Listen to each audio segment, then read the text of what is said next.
Hello everyone, how are you. मैं आपके साथ मिस्टर विक्रम शर्मा। जैसा कि हमने पीछे जो डिस्कस किया था एडवांस सबस्ट्रेक अलजेब्रा के ऊपर, वो बीएससी फाइनल से रिलेटेड था। उसके साथ हम कॉम्प्लेक्स एनालिसिस के एनालिटिक फंक्शन पर भी डिस्कस किया था। आज जो है वो हमारा टॉपिक मैं लेके आ रहा हूँ बीएससी सेकेंड ईयर के लिए।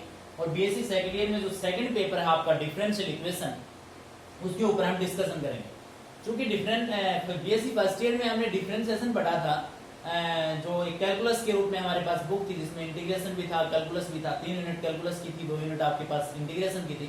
बीएससी सेकंड ईयर में हमारे पास एक बुक होगी डिफरेंशियल इक्वेशन, पेपर सेकंड है।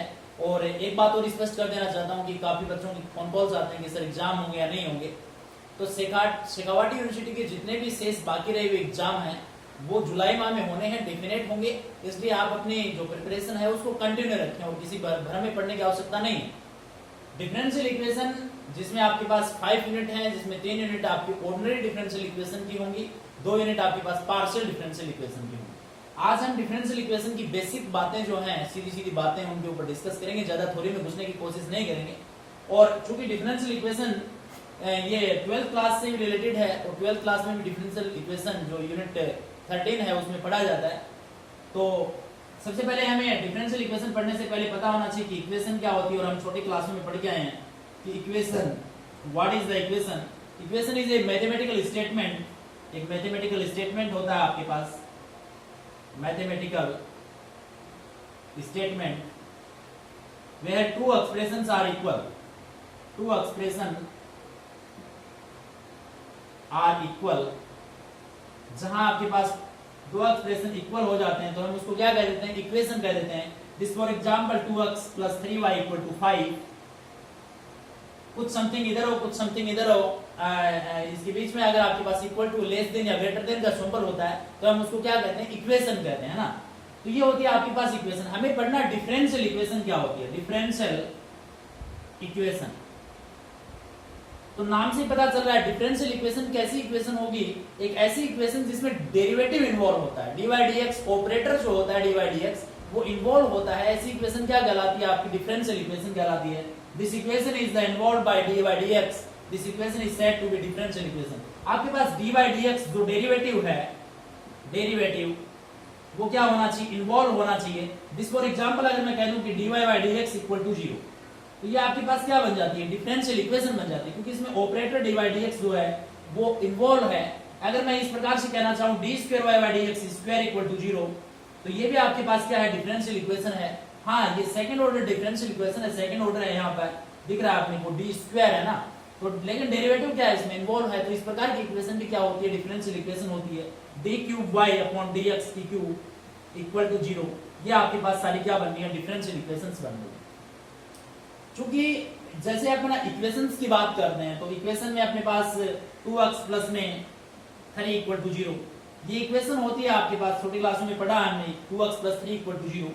तो ये लीनियर इक्वेशन है ना। लीनियर इक्वेशन वन वेरिएबल की, अगर मैं यहाँ पर 2 वेरिएबल ले लूं 2x + 3y = 0 तो ये बनेगी आपके पास लीनियर इक्वेशन 2 वेरिएबल के लिए बनेगी, है ना। और अगर मैं कोई क्वाड्रेटिक इक्वेशन ले लूं, जैसे आपके पास x² + 2x + 1 = 0 तो ये आपके पास क्या बनेगी, क्वाड्रेटिक इक्वेशन बनेगी। और अगर मैं इस तरह से लिख दूं x³ + 3x² + 3x + 1 तो ये आपके पास बाई क्वाड्रेटिक इक्वेशन बनेगी, क्यूबिक इक्वेशन बनेगी, है ना, बाई क्वाड्रेटिक इक्वेशन बनेगी। इसी प्रकार से हम डिफरेंशियल इक्वेशन के ऊपर स्टडी करेंगे कि डिफरेंशियल इक्वेशन तो हमें पता चल गया कि क्या होती है। अब चूंकि डिफरेंशियल इक्वेशन का पावर हम किस प्रकार से चेक करते हैं, उसका ऑर्डर हम किस प्रकार से चेक करते हैं, तो हम 12th क्लास में पढ़ के आए हैं कि डिफरेंशियल इक्वेशन की डिग्री और पावर किस प्रकार से चेक करते हैं। तो ज्यादा डिग्री उसमें जाने की जरूरत नहीं है। डिफरेंशियल इक्वेशन का पावर और ऑर्डर चेक करने से पहले हम डिस्कस करेंगे पॉलिनोमियल पर। और पॉलिनोमियल पर मैं डिस्कस क्यों कर रहा हूं उसका हमें पता चलेगा कि पॉलिनोमियल्स क्या होते हैं। तो पॉलिनोमियल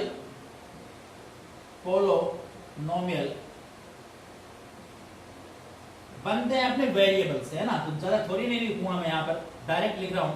वेरिएबल होना चाहिए आपके पास, कोफिशिएंट भी हो सकते हैं, कोफिशिएंट हम उनको ऐड कर सकते हैं, एडिंग, सबट्रैक्ट कर सकते हैं, मल्टीप्लाई भी कर सकते हैं। और नॉन नेगेटिव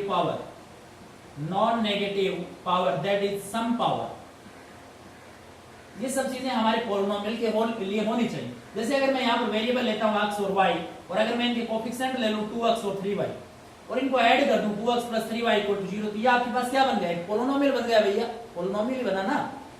इनके कोफिशिएंट भी ले सकता हूँ, वेरिएबल भी ले सकता हूँ। 2x - 3y = 0, ये भी आपके पास क्या बना? पोलिनोमियल बना, क्योंकि मैंने सबस्ट्रैक्ट किया। अगर मैं 2x * 3y कह दूं तो ये भी आपके पास पोलिनोमियल। डिवाइड नहीं कर सकते, हम तीन चीजें कर सकते हैं, ऐड कर सकते हैं, सबस्ट्रैक्ट कर सकते हैं, मल्टीप्लाई कर सकते हैं, और चौथी चीज जो है वो non negative power. Non negative power का मतलब है 2x इनवर्स + 3y = 0। क्या ये पोलिनोमियल है? ये पोलिनोमियल नहीं है, क्योंकि यहाँ पर जो पावर है वो इनवर्स में आ रही है, इंटीजर होना चाहिए ना, क्योंकि इनवर्स पावर नहीं होनी चाहिए। अपोन में 2x इनवर्स + 3y = 0, तो इनवर्स नहीं होना चाहिए। अपने पास नॉन नेगेटिव पावर होनी चाहिए, सम पावर होनी चाहिए, तो ये पोलिनोमियल नहीं है।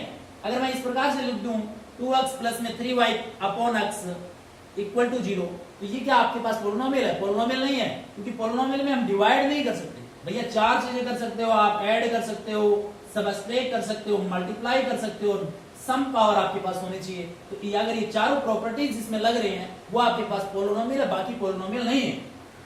अगर मैं इस प्रकार से लिखना चाहूं इसको 2√x + 3y = 0, क्या ये पोलिनोमियल है? ये भी पोलिनोमियल नहीं है, क्योंकि यहाँ पर x की पावर 1/2 इंटीजर नहीं है, तो पॉइंट में आएगा, जो पॉइंट में होते हैं वो इंटीजर नहीं होते। तो यहाँ जो है 1/2 पावर है, इंटीजर होना चाहिए। 2√x + 3y is not polynomial, तो ये सारे के सारे क्या नहीं बन रहे हैं? पोलिनोमियल नहीं बन रहे। ऐड वाला, सबस्ट्रैक्ट वाला ये बन रहे हैं 3 पोलिनोमियल, बाकी जो 3 नीचे जो है अपने पास रिटर्न किए गए हैं ये पोलिनोमियल नहीं है। पोलिनोमियल के लिए वेरिएबल होना चाहिए, सीधी सीधी बात है। कोफिशिएंट हो सकते हैं, हम उसको ऐड कर सकते हैं, सबस्ट्रैक्ट कर सकते हैं, मल्टीप्लाई कर सकते हैं, और non negative power, some power होनी चाहिए। हम इसका डिस्कशन कर क्यों रहे हैं? हमें पढ़ना है पोलिनोमियल एंड डेरिवेटिव क्या होता है। तो मैं डिस्कस करूंगा यहाँ पर पोलिनोमियल एंड डेरिवेटिव। तो पोलिनोमियल एंड डेरिवेटिव क्या होता है? नाम से पता चल रहा है कि डेरिवेटिव का पोलिनोमियल है ना, dy/dx। अगर dy/dx, अब यहां पर देखिए आप, यहां पर x और y आपके पास दो क्वांटिटीज थी, दो वेरिएबल थे, उनको हमने ऐड किया, सबस्ट्रैक्ट किया, मल्टीप्लाई किया, तो पोलिनोमियल बन गए थे। अगर मैं dy/dx को एक क्वांटिटी के रूप में ट्रीट करूं या एक वेरिएबल के रूप में मैं इसको ट्रीट करूं, तो अगर मैं यहां से लिख दूं dy/dx + y = 0, तो ये आपके पास पोलिनोमियल डेरिवेटिव है, पोलिनोमियल डेरिवेटिव है। और अगर ये पोलिनोमियल डेरिवेटिव है तो ये डिफरेंशियल इक्वेशन भी है, क्योंकि इसमें dy/dx जो है वो इन्वॉल्व है, और dy/dx + y = 0 क्या बनेगा आपके पास? पोलिनोमियल डेरिवेटिव है। लेकिन अगर मैं इस प्रकार से रिटर्न कर दूं dy/dx + sin dy/dx = 0, क्या ये पोलिनोमियल डेरिवेटिव है? समझना होगा। देखिए dy/dx + sin dy/dx = 0 polynomial derivative नहीं है। क्यों नहीं है? कारण इसका, क्योंकि मैंने dy/dx को अभी बताया कि क्वांटिटी के रूप में मैं इसको ट्रीट कर रहा हूं, एक वेरिएबल के रूप में ट्रीट कर रहा हूं, और हम अगर एक वेरिएबल के रूप में उसको ट्रीट कर रहे हैं तो हम उसका ऐड कर सकते हैं, सबस्ट्रैक्ट कर सकते हैं, मल्टीप्लाई कर सकते हैं, और नॉन नेगेटिव आपके पास पावर होनी चाहिए, सम पावर होनी चाहिए। हम यहाँ पर कोई पांचवी चीज कर रहे हैं, हम क्या कर रहे हैं? उस क्वांटिटी का साइन ले रहे हैं, है ना, उस वेरिएबल का साइन ले रहे हैं और उसको ऐड कर रहे हैं। ऐसा नहीं होता है, हम साइन नहीं ले सकते, कोस भी नहीं ले सकते। dy/dx अगर प्लस कोस dy/dx = 0, है ना। पोलिनोमियल के साथ जो आपने यहाँ पर डेरिवेटिव लिया है, उस डेरिवेटिव के साथ आप साइन कोस टेन कोस से कोसेक नहीं ले सकते, लॉग भी नहीं ले सकते आप। dy/dx + log dy/dx अगर मैं रिटर्न करना चाहूं तो ये भी आपके पास पोलिनोमियल एंड डेरिवेटिव नहीं है। एक्सपोनेंशियल लेना चाहूं dy/dx + e⁻dy/dx = 0, तो ये भी आपके पास क्या नहीं बन रहा है? पोलिनोमियल एंड डेरिवेटिव नहीं बन रहा है। लेकिन अगर मैं इसको इस तरह से रिटर्न करूं, है ना, हमें समझना होगा, कुछ प्रतिशत आपको समझ में आ गया होगा, लेकिन हम इसको थोड़ा सा डीपली जानने की कोशिश करते हैं। dy/dx + sin y = 0, क्या ये पोलिनोमियल एंड डेरिवेटिव है? ये पोलिनोमियल एंड डेरिवेटिव बनेगा। आप कह दोगे सर आपने कहा कि dy/dx + sin dy/dx = 0, ये तो पोलिनोमियल एंड डेरिवेटिव नहीं है, और ये कैसे पोलिनोमियल एंड डेरिवेटिव हो गया? तो देखिए भैया, यहाँ पर जो आपके पास डेरिवेटिव है, मैंने उस डेरिवेटिव का साइन लिया था, है ना। जो आपने वेरिएबल के रूप में जिस डेरिवेटिव को ट्रीट किया था उसका मैंने साइन लिया था। यहाँ पर वेरिएबल नहीं है, क्योंकि यहाँ dy by D x plus sine y equal to 0, तो ये क्या बनेगा आपके पास, पोलिनोमियल बनेगा, पोलिनोमियल एंड डेरिवेटिव बनेगा, तो ये डिफरेंशियल इक्वेशन है। और जो पोलिनोमियल एंड डेरिवेटिव नहीं होता है हम उसकी डिग्री और पावर चेक नहीं कर सकते। तो यहाँ पर dy by D x plus sine dy by D x equal to 0, तो हम इसकी डिग्री और पावर चेक ही नहीं कर सकते क्योंकि ये पोलिनोमियल एंड डेरिवेटिव ही नहीं है। अगर मैं इस तरह से रिटर्न कर दूं dy by D x plus e की power dy by D x e की पावर y इक्वल टू 0, तो ये आपके पास क्या बन रहा है, पोलिनोमियल एंड डेरिवेटिव। सीधी स्पष्ट बात है कि जो पोलिनोमियल एंड डेरिवेटिव, जो डेरिवेटिव होता है उसके साथ हम प्लस मल्टीप्लाई और आपके पास सबस्ट्रेक नॉन नेगेटिव पावर के अलावा कुछ नहीं कर सकते, तभी वो पोलिनोमियल एंड डेरिवेटिव बनेगा, तभी वो डिफरेंशियल इक्वेशन होगी और हम उसका सॉल्यूशन फाइंड आउट कर सकेंगे। 50% आपको समझ में आ गया होगा। हम आगे जब इसको पढ़ने की कोशिश करेंगे तो समझने की कोशिश करेंगे। डिग्री और पावर हम किस तरह से चेक करते थे, तो डिफरेंशियल इक्वेशन की डिग्री ऑर्डर, तो चूंकि आपके पास एक डिफरेंशियल इक्वेशन होती है d square Y by D x square plus 5 d y by D x plus 5 y equal to 0, है ना। हम क्या करते थे, इसमें हाईएस्ट ऑर्डर डेरिवेटिव देखते थे। तो चूंकि हाईएस्ट ऑर्डर डेरिवेटिव एचओडी जो है वो आपके पास D square Y by D x square है, तो यहां से हम इसकी पावर चेक करें तो पावर क्या हो जाएगी, इसकी 1 हो जाएगी।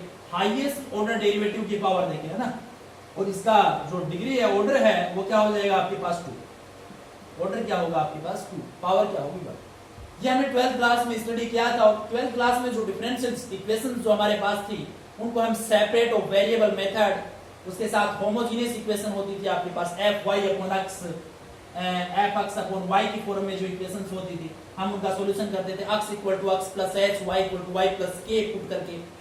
बर्नौलीज इक्वेशन होती थी, बर्नौली नहीं होती तो हम उसको रिड्यूस करते थे। होमोजीनियस नहीं होती थी तो भी हम उसको रिड्यूस करते थे, होमोजीनियस बनाते थे।